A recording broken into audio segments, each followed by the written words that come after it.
على عكا ان شاء الله. يلا يلا.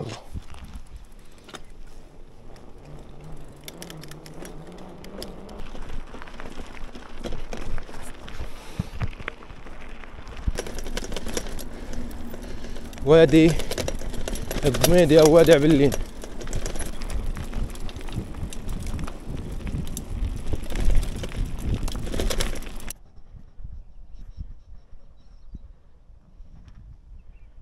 ازعجتني خلال الاكل.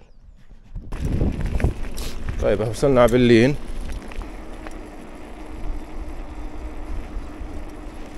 هون الطريق اللي كنا نيجي فيه على المدرسة ايام الثانوية بمار الياس. طيب يا شباب، هذا شارع عبلين طمرة. هناك عبلين هناك طمرة. شارع يجي بالنص. احنا نكمل دغري.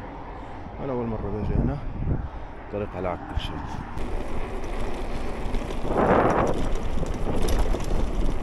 احنا بسهل عكا حاليا. اوله هناك طمرة وانا مش عارف وين رايح. الجي بي اس مش شغال مليح يا جماعة لانه الاوضاع الامنية وهيك، فكثير بفقد الاشارة. شايفين يعني عن جد شيء غريب. تلي بهذا الارتفاع المفاجئ فجأة بنص سهل عكا اللي طلع هون دجاج، في دجاج جوا.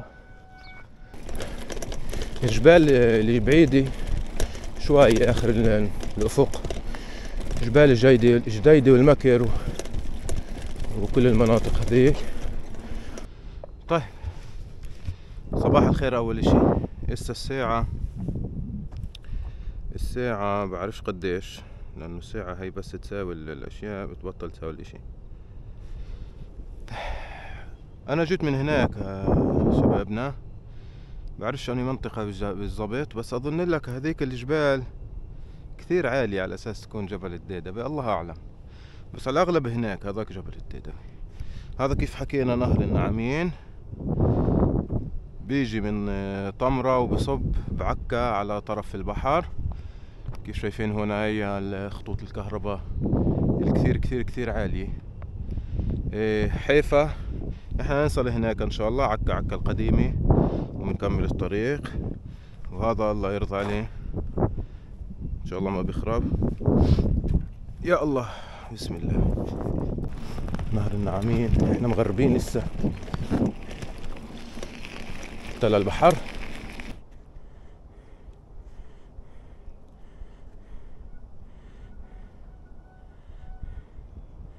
البطاط وبطبط. طيب احنا قربنا نوصل على شارع حيفا عكا اللي هو قاطع الكريوت بسموه. هناك عرفت شايفين سيارات، بنقطعه وبنكمل تل عكا. المفروض سنقطع الجسر هذون.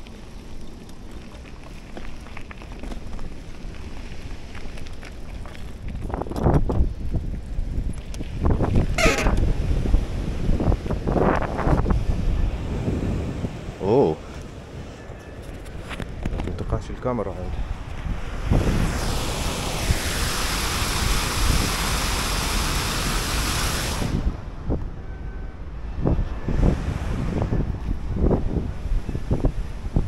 جبل الديدبي. طبعا هون في كثير برك سمك، لانه نهر النعمين سهل عكا انحداره تل البحر مش كثير واطي. يعني هون كان منطقة زمان كانت كثير يعني متوقع يصير فيها تسونامي، لأن مش كثير المنطقة هون عالية عن سطح البحر. عشان الانحدار مش قوي النهر بصير يتشعب على أطرافه بيعمل برك. هاي طبعا زمان كانت مستنقعات بس زبطوها عملوها برك سمك.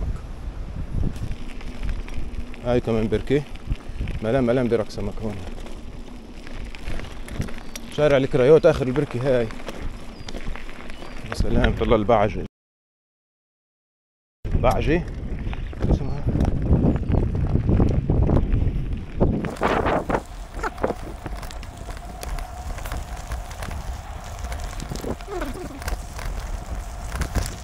طبعا الجي بي اس مش شغال بالمرة، يعني السنة ماشي على الجي بي اس تبع مخي يعني. ايه احنا قبل شارع الكريوت بشوي. طيب كيف شايفين انه شارع النعمين كل ما رحنا لتل الغرب تل البحر تل المصب تبعه بصير اعرض. هون في صياد بيصيب سمك، طبعا هو كثير فيه مياه عادمة بس برضه فيه سمك. هون سكة القطار اذا شايفين، احنا رح نيجي تحتها وتحت الشارع تبع قاطع الكريوت. اها كثير وحلي، كثير من الوحلة، بس فيش طريق اخر.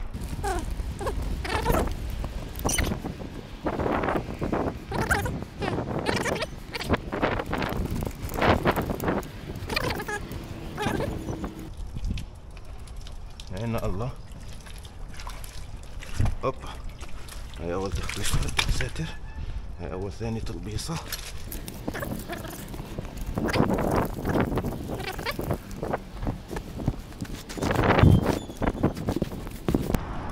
هلا احنا وصلنا عكا، بس بعد نصل عكا القديمة. ها قد وصلنا عكا من كفر مندى على البسكليت. رجع الجي بي اس هسه حاليا. المخطط انه نوصل للبحر وعكا القديمة نعمل فيها سيور او رحلة ونروح. طيب احنا طلعنا على 7 الا ربع، هسه الساعة 8:21 دقيقة، يعني ساعة ونص، مش عاطل بالمرة. 25 كيلومترز عرايا.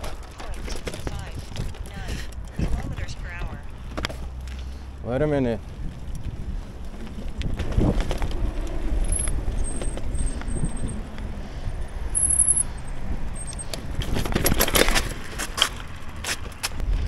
طيب عن جد هسه بلشت تشتي، بس الغيمة عبورة، عبورة يعني عابرة مش غنمي. احنا طبعا مدينة عكا، يا رب ما نتزحلق. وهيك يا جماعة بنكون وصلنا شارع بحر عكا الغربي من كفر مندى بيت ابو يسري.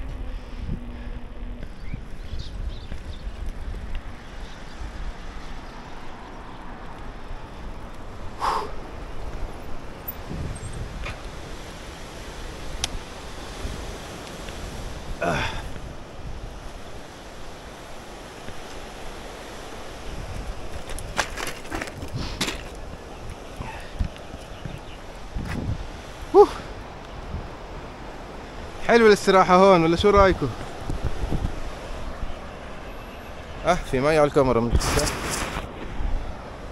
الدنيا ماطرة.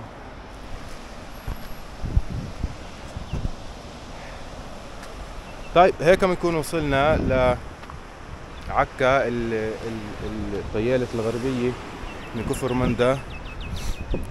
الاشي اكل معاي قريبا ساعة ونص، 27 كيلومتر مش كثير. طبعا طرق وعرية، طرق جبلية، طرق بين الوديان. اجيت من كفر مندى لودع بلين لعبلين للشارع اللي بيجي بين طمرة وعبلين. كمال الدغري وصلنا سهل عكا، ومن هناك كان طريق شوي طويلة بس المناظر جميلة كانت حلوة. وصلنا شارع كريوت او قاطع الكريوت، ومن هناك اجينا على استاديون عكا اللي صورناه قبل شوي. طبعا هناك حيفا، المنظر الجو كثير بجنن على فكرة، حلو كثير والطريق بيستاهل. رحنا على طبرية باك الاسبوع، وهالاسبوع على البحر الابيض المتوسط. لسه بنروح على عكا، جولة صغيرة بالعكا القديم.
بعكا القديمة بلعب بسكليت أول مرة.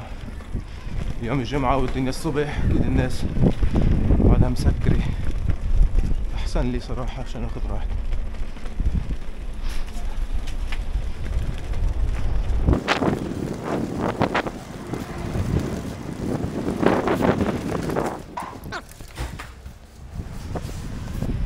هذا مين عكا؟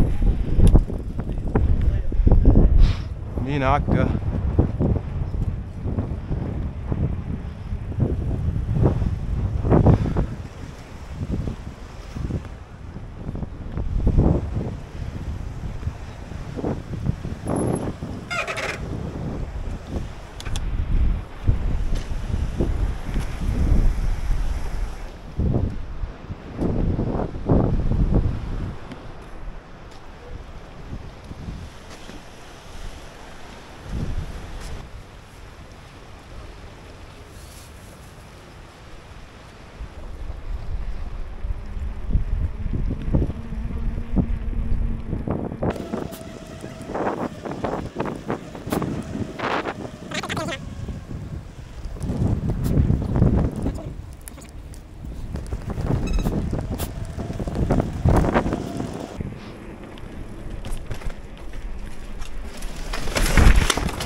زحلق البلاط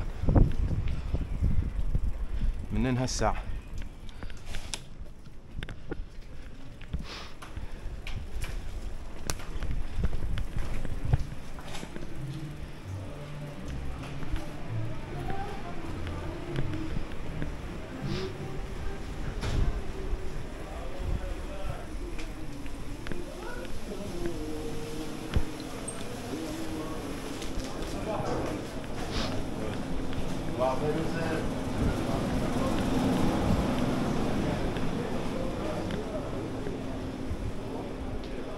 يا رب ما يجتلي.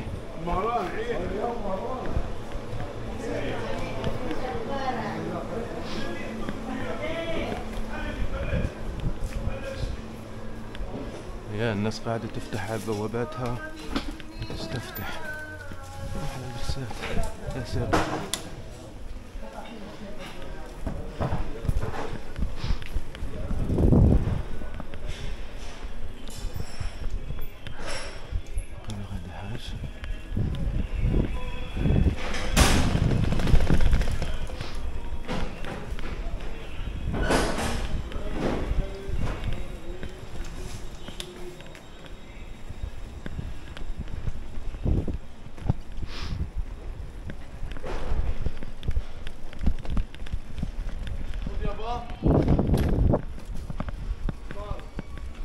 هاي جولة في عكا القديمة، بس نروح نصور الجزار اللي هو تقريبا قدامنا آخر شوي، وهذا هو.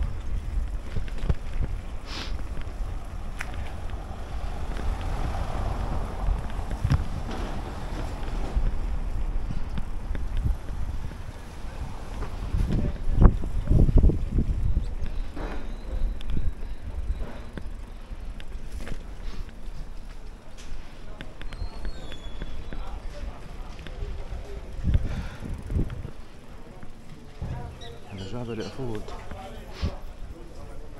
السلام عليكم. بعد مسكر جامع الجزار. ولا والله توقيتها الشيخ ده يفتح الجامع. توقيت غير شكل. صور جامع الجزار بسم الله. جامع على الطريقة الاسطنبولية. طبعا يوم الجمعة راح يكون مليان عن بكرة أبيه. جميل جدا ورائع. هذا المتوضأ والجامع. أنا كثير جيت عليه، بس هالمرة جيت عليه بالبسكليت من الدار. السلام عليكم شيخ. اوبس.